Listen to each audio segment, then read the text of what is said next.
Mr. Speaker, the President of the United States.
Members of Congress, I have the high privilege and the distinct honor of presenting to you the President of the United States.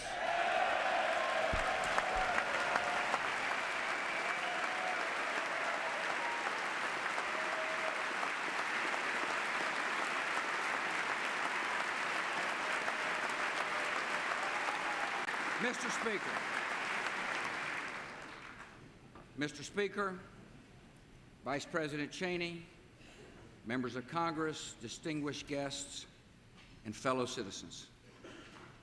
America this evening is a nation called to great responsibilities, and we are rising to meet them. As we gather tonight, hundreds of thousands of American servicemen and women are deployed across the world in the war on terror.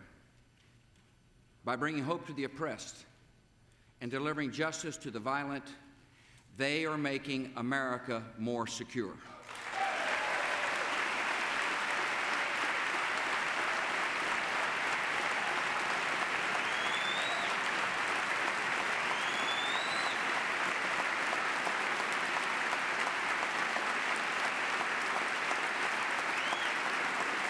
We've not come all this way through tragedy and trial and war, only to falter and leave our work unfinished. Americans are rising to the tasks of history, and they expect the same from us. In their efforts, their enterprise, and their character, the American people are showing that the state of our union is confident and strong.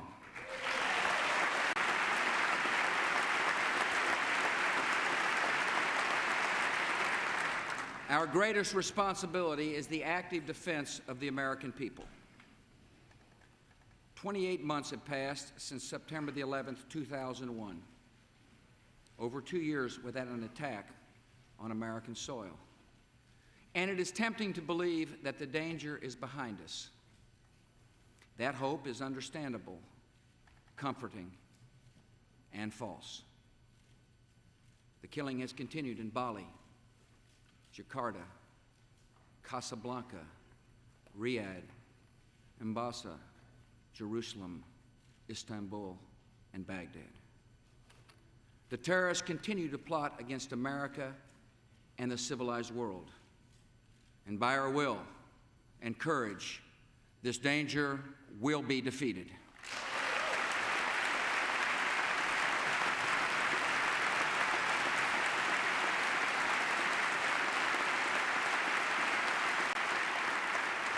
Inside the United States, where the war began, we must continue to give our Homeland Security and law enforcement personnel every tool they need to defend us.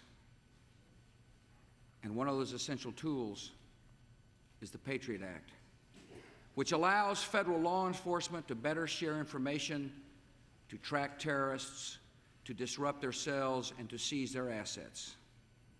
For years, we have used similar provisions to catch embezzlers and drug traffickers. If these methods are good for hunting criminals, They are even more important for hunting terrorists.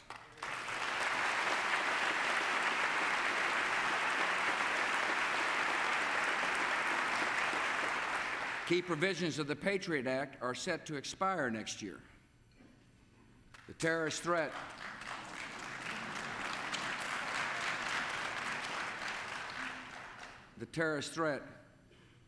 will not expire on that schedule.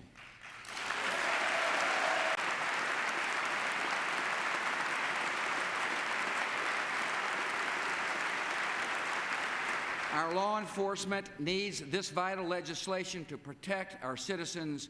You need to renew the Patriot Act.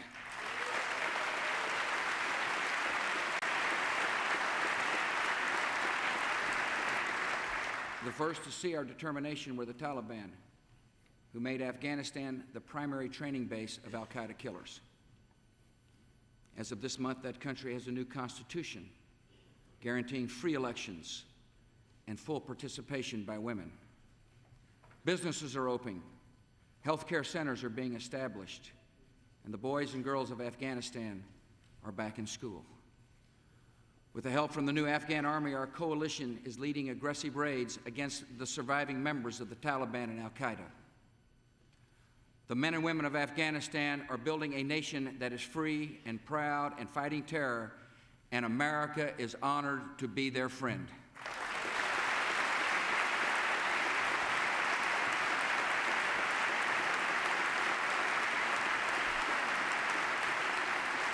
Since we last met in this chamber, combat forces of the United States, Great Britain, Australia, Poland, and other countries enforced the demands of the United Nations, ended the rule of Saddam Hussein, and the people of Iraq are free.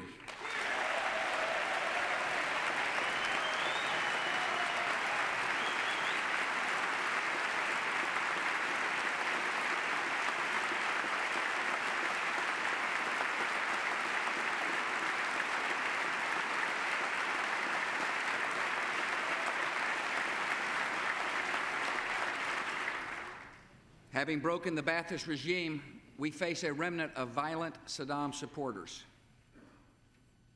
Men who ran away from our troops in battle are now dispersed and attacked from the shadows. These killers, joined by foreign terrorists, are a serious, continuing danger. Yet we're making progress against them. The once all-powerful ruler of Iraq was found in a hole and now sits in a prison cell.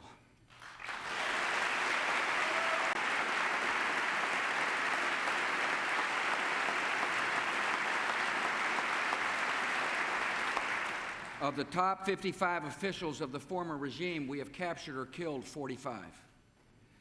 Our forces are on the offensive, leading over 1,600 patrols a day and conducting an average of 180 raids a week. We are dealing with these thugs in Iraq just as surely as we dealt with Saddam Hussein's evil regime.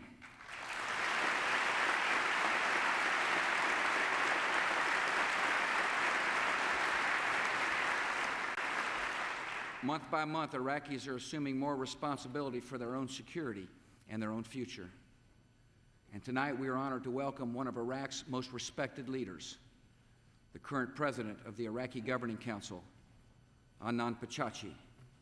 Sir, America stands with you and the Iraqi people as you build a free and peaceful nation.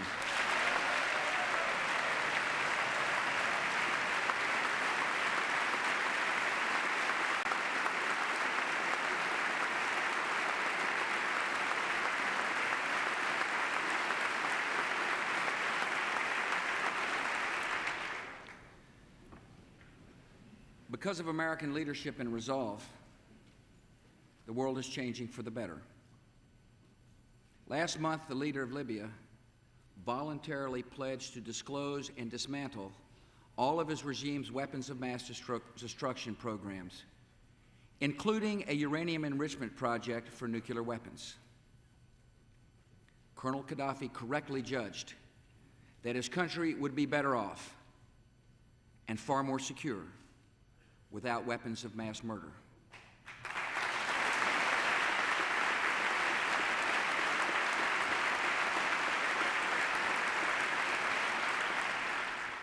9 months of intense negotiations involving the United States and Great Britain succeeded with Libya, while 12 years of diplomacy with Iraq did not. And one reason is clear. For diplomacy to be effective, words must be credible, and no one can now doubt the word of America.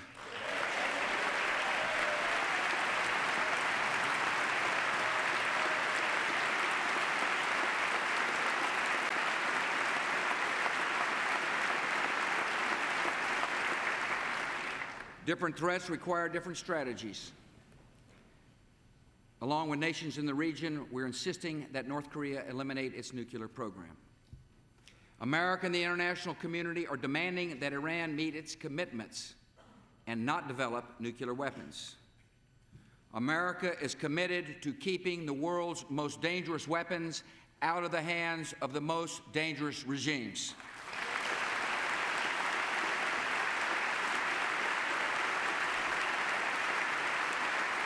Some in this chamber and in our country did not support the liberation of Iraq.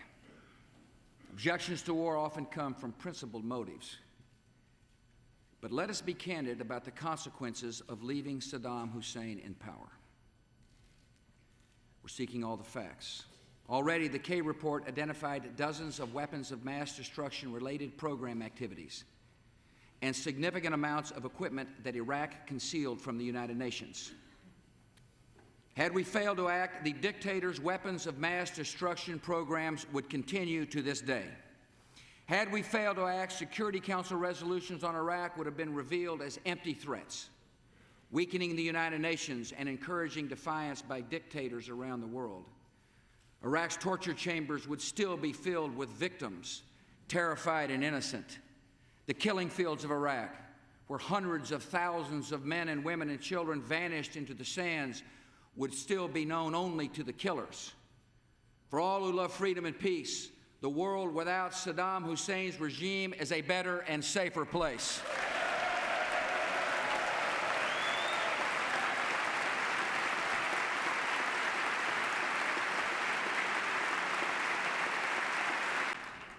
We also hear doubts that democracy is a realistic goal for the greater Middle East, where freedom is rare. Yet it is mistaken and condescending to assume that whole cultures and great religions are incompatible with liberty and self-government. I believe that God has planted in every human heart the desire to live in freedom. And even when that desire is crushed by tyranny for decades, it will rise again.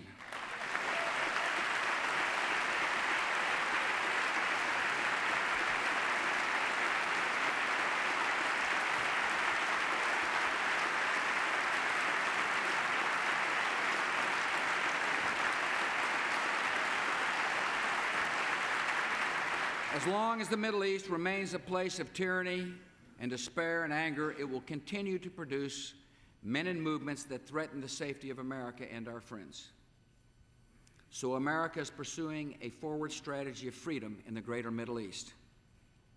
We will challenge the enemies of reform, confront the allies of terror, and expect a higher standard from our friend.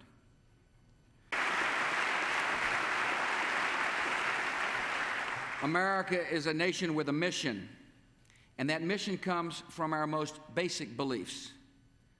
We have no desire to dominate, no ambitions of empire. Our aim is a democratic peace, a peace founded upon the dignity and rights of every man and woman. In the last 3 years, adversity has also revealed the fundamental strengths of the American economy. We have come through recession and terrorist attack and corporate scandals and the uncertainties of war. And because you acted to stimulate our economy with tax relief, this economy is strong and growing stronger.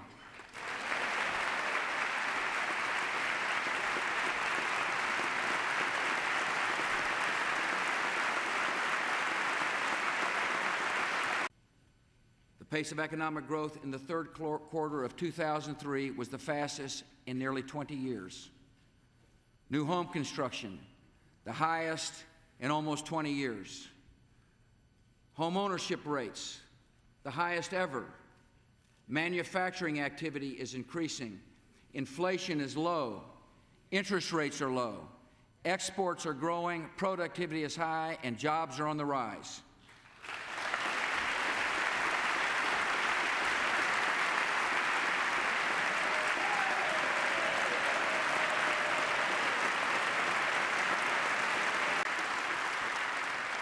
America's growing economy is also a changing economy. As technology transforms the way almost every job is done, America becomes more productive, and workers need new skills. Much of our job growth will be found in high-skilled fields like healthcare and biotechnology. So we must respond by helping more Americans gain the skills to find good jobs in our new economy. I've been witness to the character of the people of America, who've shown calm in times of danger, compassion for one another, and toughness for the long haul. All of us have been partners in a great enterprise. And even some of the youngest understand that we are living in historic times. Last month, a girl in Lincoln, Rhode Island, sent me a letter. It began, "Dear George W. Bush, if there's anything you know I, Ashley Pearson, age 10, can do to help anyone, please send me a letter and tell me what I can do to save our country." She added this P.S.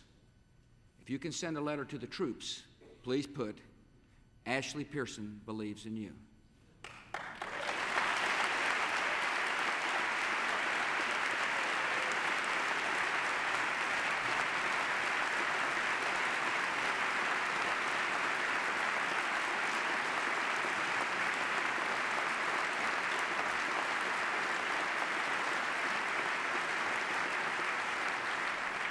Tonight, Ashley, your message to our troops has just been conveyed. And yes, you have some duties yourself. Study hard in school, listen to your mom or dad, help someone in need, and when you and your friends see a man or woman in uniform, say thank you.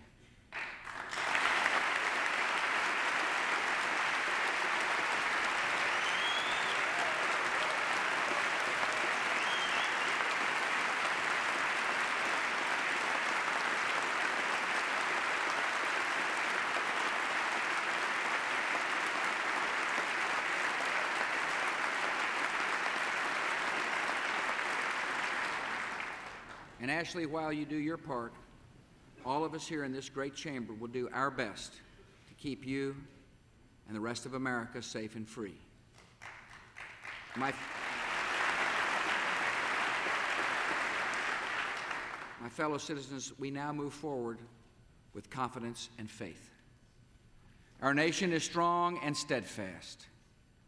The cause we serve is right because it is the cause of all mankind. The momentum of freedom in our world is unmistakable, and it is not carried forward by our power alone. We can trust in that greater power who guides the unfolding of the years. And in all that is to come, we can know that his purposes are just and true. May God continue to bless America.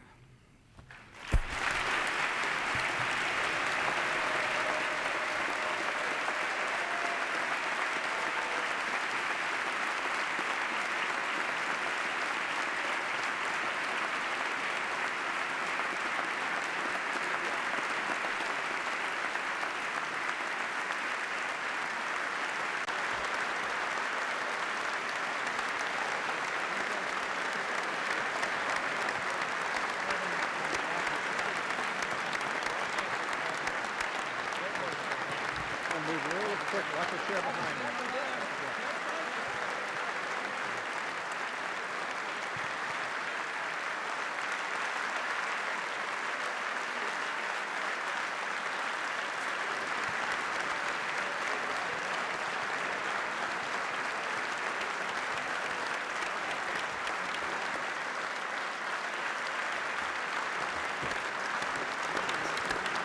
Permission slip. Permission slip as well.